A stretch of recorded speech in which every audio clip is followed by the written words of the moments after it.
Hello, Assalamualaikum. Diari na rin ako ka na makapunggulalan sa iro'y nagagaw na pananadam na especially a request. Diya kan din pag-mention so ngaran om yung request kakatawan buwan taas kanyan. Sakatan ako makin ganyo sa wassalam.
Pagi mani nada genap panas turuk naik do mulai atasan saraso manggung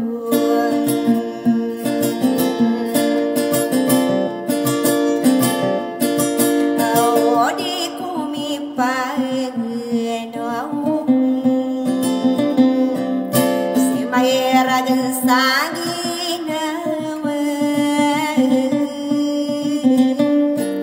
satangkaan suseluan yang berai kurang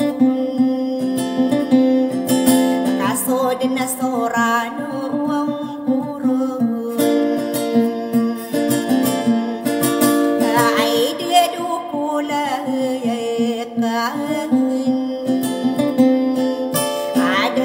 kapay nginugani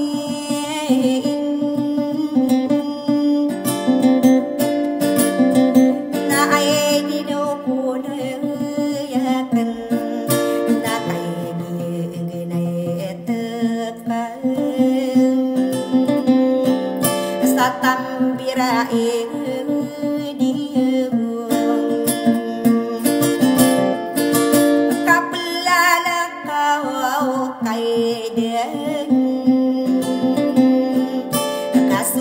kadin sama watan nasuratan puseran ai saray to kay gering na ay dedo ko yakan na oba ka pagkabiban sayla kawalan nakasaka buwi keuben ay dinupulay adurang ang poseranuan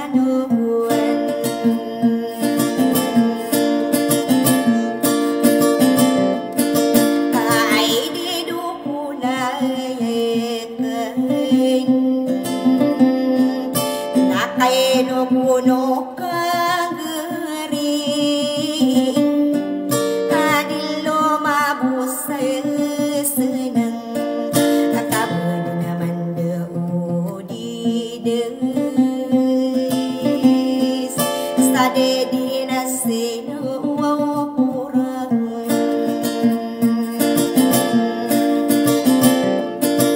na ay dedu pulay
Mayu be